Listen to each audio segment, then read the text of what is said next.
Welcome to the latest episode of Five on the Floor on the Five Reasons Sports Network. Thanks for joining us on your favorite podcast app on Apple Podcasts, or if you want to get a little quicker, Spotify. If you're on Android, Spotify or the Five Reasons YouTube channel. Also, check out Off the Floor. That's our Discord server. It's been really rolling the past few days. Check out the 10 channels there, including the draft channel, the transaction channel, the main thing channel, which is where a lot of the action happens, and the host updates. Also, stage shows and more. Link right here in the description. You'll bypass the Apple upcharge and just pay the $2.99 a month. You can cancel at any time. Also, check out Prize Picks. Use the code 5 FIVE. Put down your $5. You get $50 to play right away.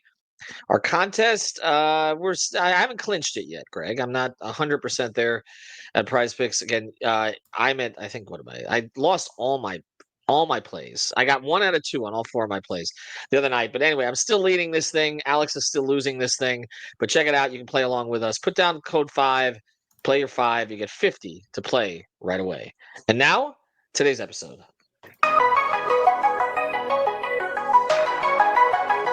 Mercy, luxurious, Heat Nation, yeah, Mercy and Lago, down to Biscayne, yeah, 5 on the floor, ride for my dogs, where here's the thing, you can check the score, hustle hard, couple scars, wearing bubble frogs, down to Biscayne. Kept the flow playing, got it all band. Y'all seen the block, stop with one hand. And Pat we trust, it's power, have the guts. We're here to bring the heat, y'all can hang it up. Welcome to Five on the Floor, a daily insider show on the Miami Heat and the NBA, featuring Ethan Skolnick, Greg Sylvander, Alex Toledo, Brady Hawk, and others from the Five Reasons Sports Network. Also, make sure to subscribe to Off the Floor for the most heat anywhere.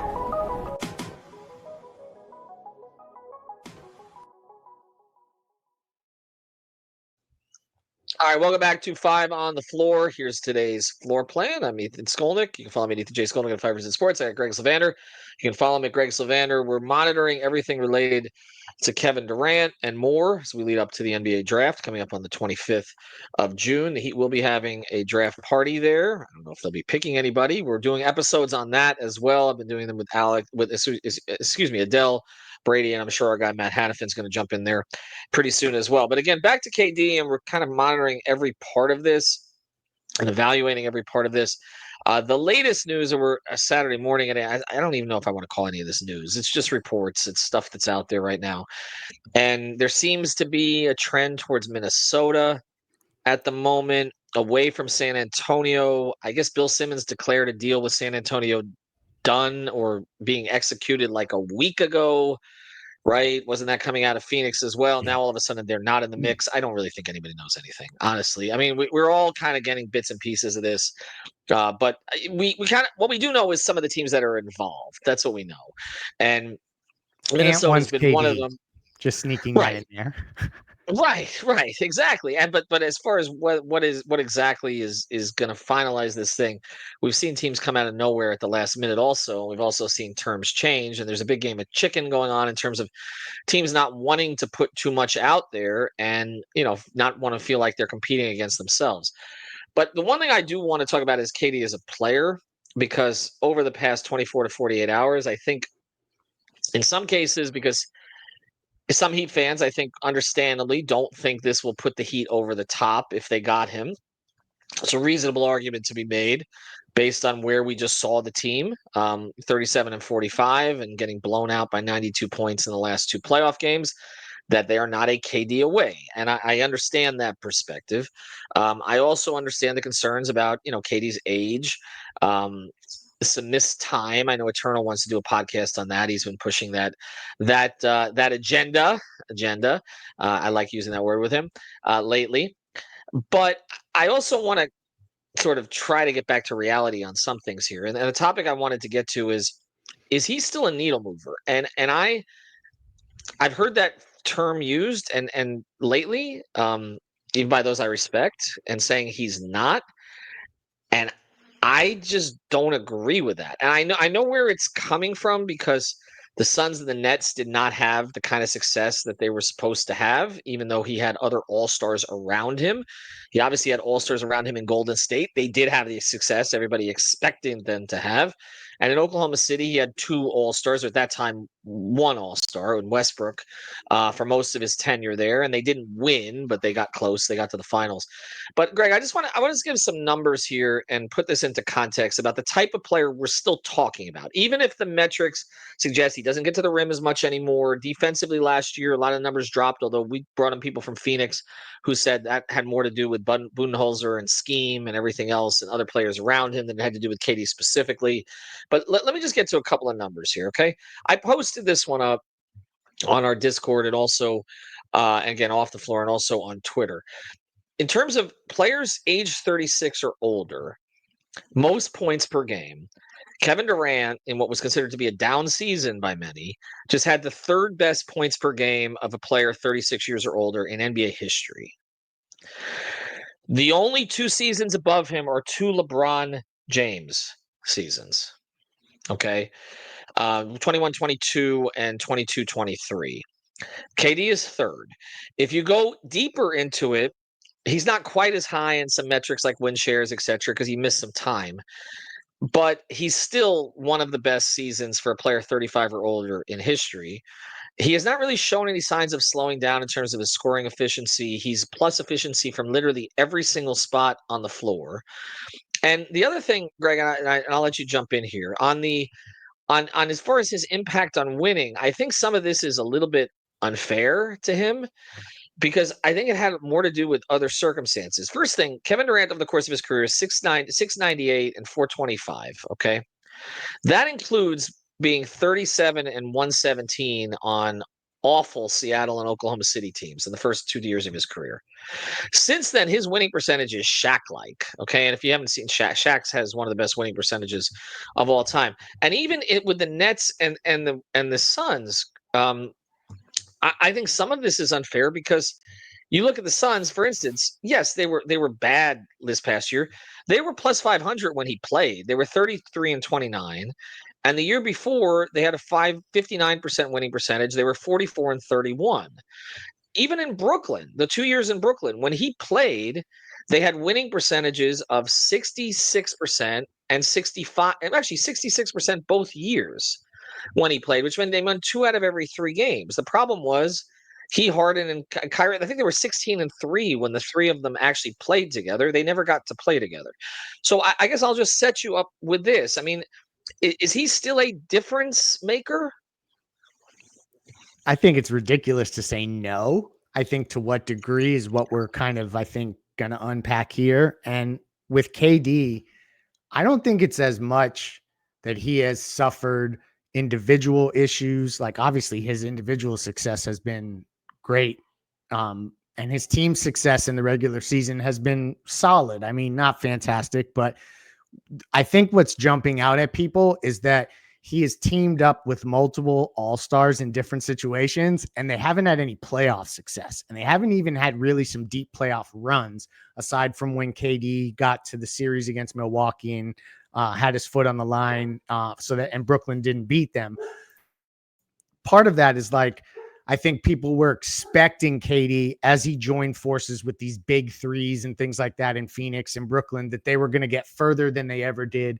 And also there's an element of people that will not let go of the fact that KD went and joined Golden State. And like that still haunts him to this day in how people perceive how he impacts winning, because it could just be argued that it was not as hard to go and do it in Golden State than it would have been to do it elsewhere. Right.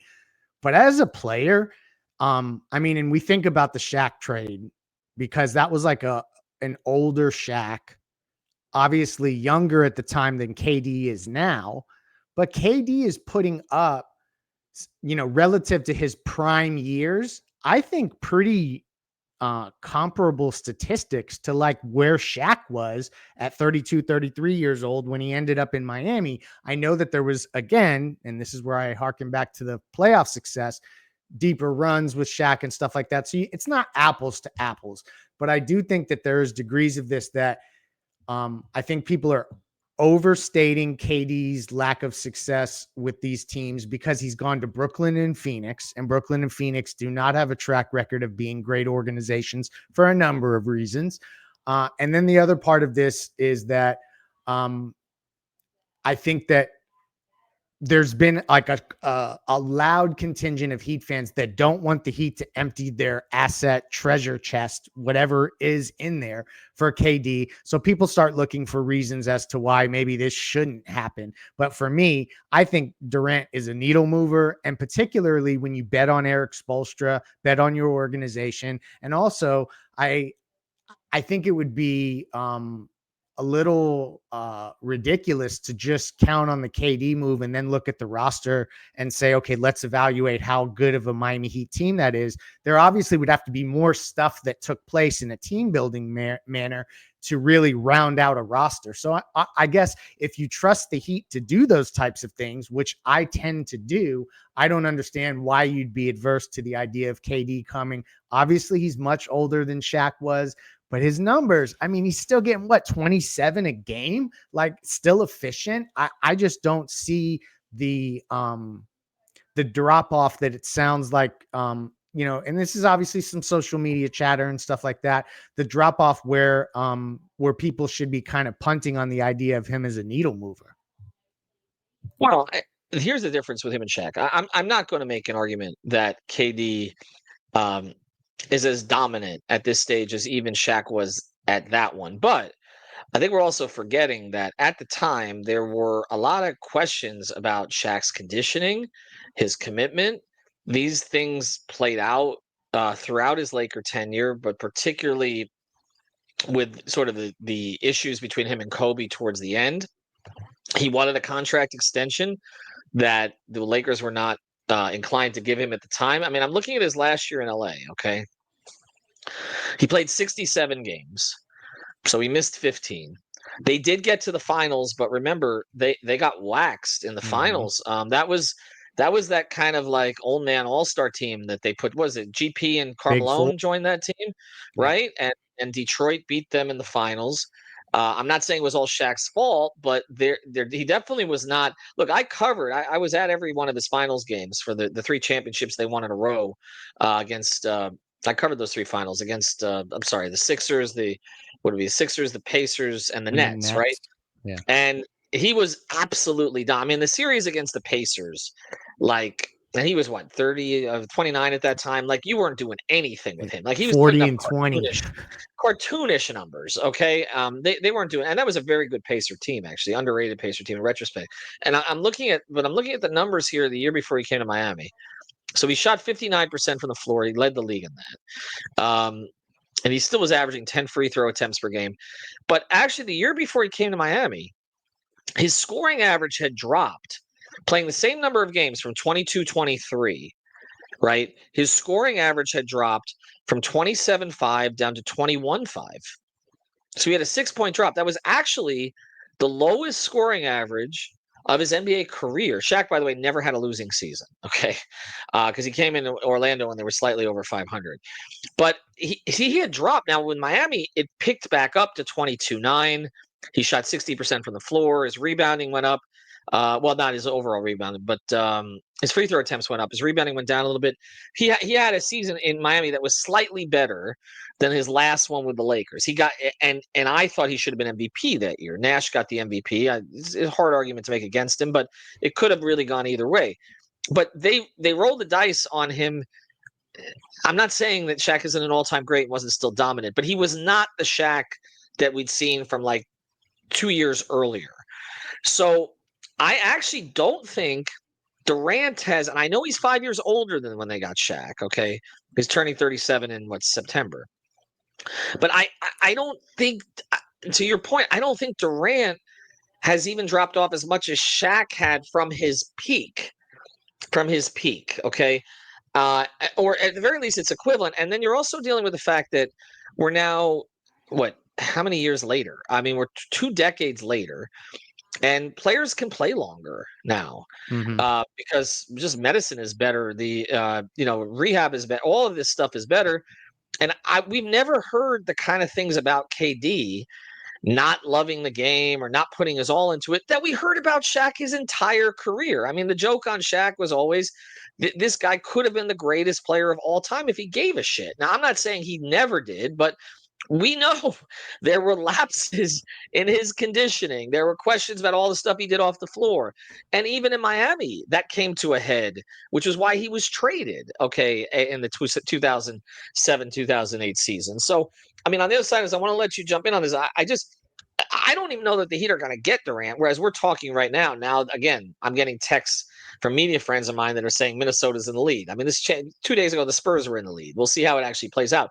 But I don't want this to be sour grapes at the end where like KD wasn't that good anyway. No, no, he's still great. Okay, and we'll talk about that more on the other side because I want to get your thoughts on the Shaq thing when it happened at the time because I had views on that too that proved to be wrong. Anyway, one thing that is not wrong is using Cash App. Everybody in our network has it, at least the 4 hosts of 5 on the floor. It's the easiest way to pass money. It's also the safest. When you send money with Cash App, again, it actually feels safe because they look out for you. Something seems sketchy. You might be sending money to a potential scammer. They'll warn you and they make you think twice before you hit send. It's like having a personal bodyguard for your cash. You can even spice up your payments with custom text stamps and backgrounds because why should paying for those NBA tickets be so boring? If for whatever insane reason you already have Cash App like we do, insane reason. Whatever insane reason you don't already have Cash App, just download it from your phone's app store, sign up, enter our code. Again, it's on the floor. It's on the floor in your profile. Send $5 to a friend, and you get $10 just for getting started. For limited time only, new Cash App users again can use our exclusive code to earn some additional cash. For real, there's no catch. Just download Cash App and sign up. Use our exclusive referral code on the floor in your profile. Send $5 to a friend within 14 days. You get $10 drop right into your account. Terms apply. That's money. That's Cash App. Here's where I want to pivot this with you. The other issue that's being brought up is not just what KD is, but where the Heat are. Okay. Mm-hmm. So I want to take you back to 2004 when they made the trade. They're coming off a 42-40 season. They were 0-7 that year. They beat New Orleans in the first round. They got to the second round. They took Indiana to 6 games. And so they had a better roster than the Heat have now, right? We agree with it. In terms of what they had when that season ended, you had Lamar, you had Eddie. Well, you had a better roster by virtue of the fact that you had Dwayne Wade. Everything else is just like we can evaluate. It's splitting hairs. Dwayne Wade obviously is heads and shoulders above anything Miami has on the roster today. And at Wade's age and ascending the way that he looked in those playoffs when he dunked on Jermaine O'Neal and really made his introduction to the league. Yes, I mean, obviously that is a piece. It's an element that Miami does not have at this current moment for sure. Okay. But to that point, first thing, I'm never going to argue against Dwayne. You know that. And I was there for that entire run. But he also was a rookie. He was coming off a rookie season. Mm-hmm. We all expected growth after that. He had some choppy moments in that rookie season. There was about a month stretch where he couldn't stop turning the ball over. Again, he was playing out of position. He was playing at the point. They only won 42 games. He was pulled off the floor. I still don't agree with Stan about this one in game 6, okay, because they needed a 3 at the end. So Stan put Rafer back out there. In retrospect, we say, well, yeah, they had Dwayne, okay? But Dwayne blew up when Shaq came. Like, it may have happened anyway, but it happened quicker because Shaq came here. And, you know, then that second season, we're like, okay, wait a second. Like, we knew he had potential, but now you're dealing with like superstar type player here. Second year, that was even before, obviously, not just he got hurt in the 05 playoffs, as we talked about, but then in 06 winning the finals MVP. But at the time, again, you had a rookie coming off a 16-point scoring season who did a lot of really good things in the playoffs. And you basically traded a lot of what helped him to get Shaq. Lamar was their best player for most of 03-04, right? Oh, yeah. Okay. Not in the playoffs, but he was not at all. Playoffs. Not at all. But regular season, he was like kind of the stable engine to some degree. Right. And I remember him having a terrific game on a Sunday on a national TV game, a triple-double game. Right, Sacramento. Thank you. Exactly. Okay. And Eddie was and I know there's always going to be criticism of Eddie for a variety of reasons, but Eddie was still a pretty damn good player at the time. 03, 04 helped that group a lot. Karan was hurt a lot of that year, but had a couple big moments in the playoffs. Brian Grant was a stabilizing force, even though you could tell he was kind of on the downside at that point because they kind of worn him out or were wearing him out. But again, to the point on this, when we look back at things, like it's always 2020, right? And we're always like, oh, well, they had Dwayne. But again, at that time, we didn't exactly know. Now, I'm not saying that if you keep Bam and Tyler, that either of them is necessarily going to pop into a Dwayne Wade-like figure. No, they're not, okay? But you could say, okay, that what was left here after the Shaq trade compared to what would be left here if you can make the right KD trade is not all that dissimilar. Yes, you had Dwayne, but again, we didn't know for sure that Dwayne was going to be this. You had UD coming off a rookie season.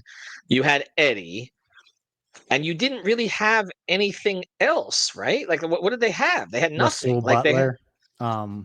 May he rest in peace. Was Malik Allen on that? And Malik was on that team, right? He was. Yeah. He played that the first year, Christian Laettner. They kind of cobbled together a group. And it was more about the fact that they got Shaq. And obviously this Dwayne, and it's so important, I think, to remember at that moment, we didn't know Dwayne was about to go crazy in the 06 run and like do all that. And it was unprecedented. Nobody in year 3 did that kind of stuff. I mean, I honestly, back then when I saw that was like, I mean, Jordan didn't even do this in year 3. Obviously now we see that they both had it's all Hall of Fame stuff for all those guys. But this is, I guess, where I come down on this, and I'm sneaking in this moment to kind of unpack it. Yeah, we can poke holes in the Heat's roster right now, and we can poke holes in what Kevin Durant is or is not right now. But there's also a part of this that's like, if you got to get one of those guys, right? And if Kevin Durant is not one of those guys, then you kind of have to evaluate, all right, can you go get one of those guys via trade? And do you have enough to go get one? The answer is no to that question. They can't bid with the top teams in the league. So that should be a qualifying kind of consideration when they're figuring out that they can't even bid for the top players out there. If you want to get one through the draft, you're going to have to be bad, which I don't think anybody's planning on doing that. And so it's like, you kind of have to figure out how you're going to take your shot.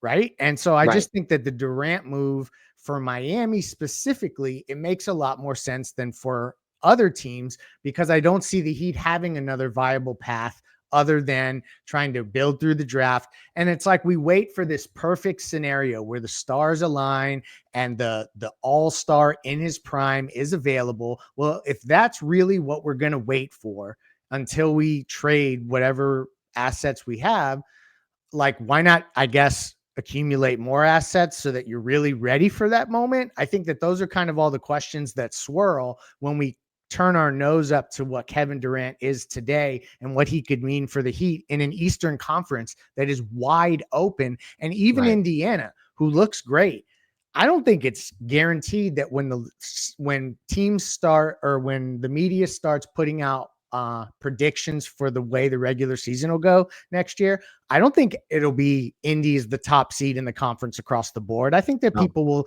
kind of look at it like it could be 3 or 4 different teams, and who's to say Miami can't get in that mix? And so I just think, to turn your nose up at KD at this point, what is the other path that's so much better?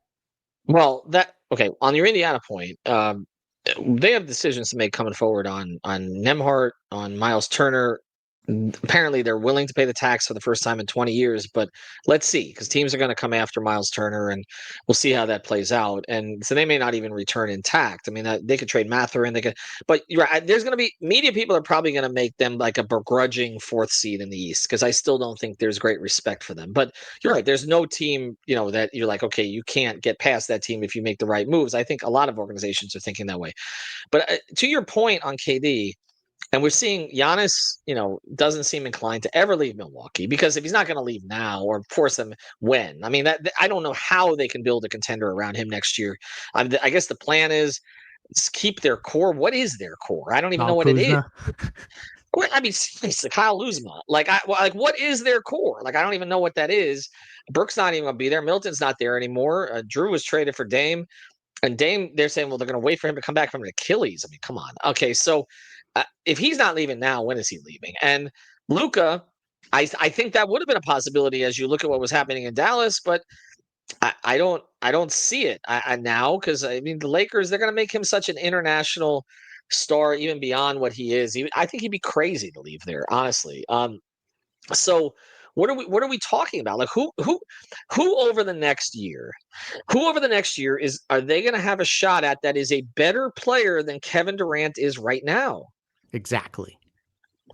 And- You're more. It took me 3 minutes of stumbling around, and you got to the point right there. And that's just where I think the league has changed. Like the big three era, and where you can have such a top heavy roster, those teams aren't making it, and even the biggest spenders aren't necessarily making it. So I'm not even saying it from that perspective. I think it's just showing when you have. Is it 7 years now that we've had a different champion? Like that is unprecedented as well. It just, everything flies in the face of the idea that the Heat are so far out of it that you couldn't create a path with Durant, Bam, Hero, and whatever else would be around it. It may be an expensive experiment to some degree, but I just think that like to completely write that off is to ignore what is happening around the league and just how parity has struck to the point that like the Pacers are making the finals all of a sudden, and they're not a shoe-in to be any team that like you said, they could probably be a begrudging 3 or 4 seed. Boston's going to be out of the mix kind of in some ways next year. I don't see what other player, to your point, and what other moment is going to present itself that where it looks like Miami would be able to make a run. And to that point, and now I'm going to shut up after this.